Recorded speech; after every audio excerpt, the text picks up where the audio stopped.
Et voilà, donc les enjeux de ce match entre le Racing Club de Bafoussam, le TPO et l'équipe Tonnerre Kalara Club de Yaoundé. Un match à suivre aujourd'hui, évidemment. On dit évidemment un mot sur le classement de la poule A, dominé toujours par les Astres de Douala. Les Brésiliens de Bepanda sont en tête avec 26 points à 3 longueurs de leur poursuivant APGS d'Info qui est deuxième avec 23 points à une longueur du troisième Canon Sportif de Yaoundé qui a 22 points. Fauvazu est quatrième avec 19 points à une longueur du cinquième. Yon Sports Academy de Bamenda 18 points qui perd une place.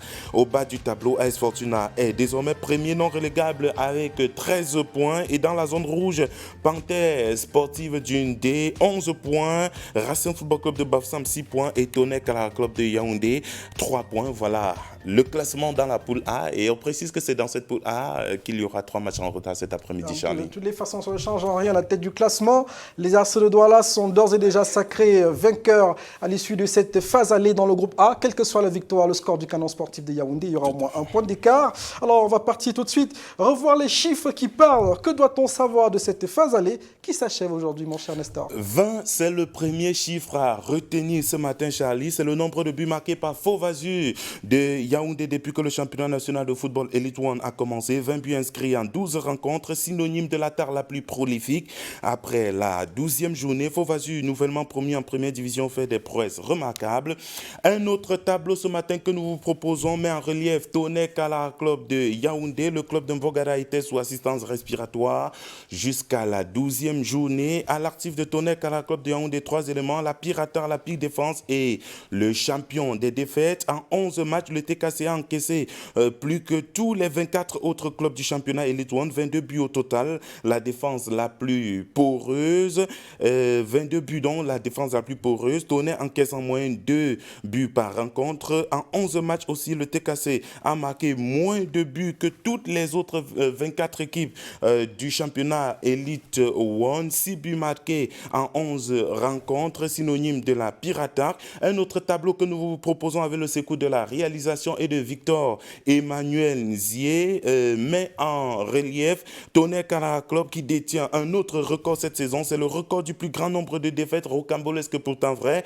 9 défaites en 11 rencontres, aucun match nul et 2 victoires. Un autre tableau ce matin présente la meilleure défense de la phase allée du championnat national de football Elite One. Il s'agit de celle d'Eding Sport de la Lequier qui a encaissé seulement 3 buts en 11 rencontres. Le club de Saint-Fabien Vogo est actuellement leader de la poule B avec 26 points engrangés en 11 matchs, dont 8 victoires, 2 nuls et 1 défaite. Le club a aussi marqué 17 buts et est à 7 longueurs du deuxième du classement de la poule B. Un autre tableau présente les équipes ayant enregistré le plus grand nombre de victoires au cours de cette phase allée. Il s'agit des 2 meilleures équipes de cette étape, c'est-à-dire de la phase allée. Les Astres de Douala, premier de la poule B avec 26 points, et Eding Sport de l'Allée qui est premier de la poule B avec 26 points également. Les deux clubs ont enregistré 8 victoires chacun en 11 matchs au cours de cette phase allée. L'avant-dernier tableau de ce jour présente les équipes qui ne gagnent presque pas de matchs cette saison. Elles sont 3 au total, les équipes. Il s'agit de Racing Football Club de Bafoussam, Renaissance Football Club de Ngoumou et Ofta de Kribi. Les 3 écuries n'ont enregistré qu'une seule victoire en 11 sorties cette saison. Racing et Renaissance sont dans les profondeurs du classement. Et le dernier tableau ce matin met en évidence Ofta de Kribi qui détient un autre record cette saison. L'équipe du département de l'Océan est champion des matchs nuls, 8 défaites en 11 rencontres, 1 victoire et 2 défaites. Je parle de 8 matchs nuls, Charlie, en 11 matchs, 8 matchs nuls en 11 rencontres, 1 victoire et 2 matchs nuls. C'est le bilan de Ofta de Kribi cette saison. L'équipe est actuellement 8e au classement, 2e non relégable avec 11 points. MTN Elite One, les chiffres qui parlent. Point final ce matin, Charlie Mérinos. Vous faites bien de le dire, mon cher Nestor Kamga. Point final aussi pour cette édition de Focus League. Merci. On ira suivre les matchs et on fera le point lundi. Tout à fait, les 3 matchs de cet après-midi. De toutes les façons, c'est avec plaisir qu'on se délecte de ces belles informations, de ces faits et chiffres surtout qui comptent et qui aident nos téléspectateurs passionnés du foot. Bon week-end, Nestor. Bon week-end, Charlie.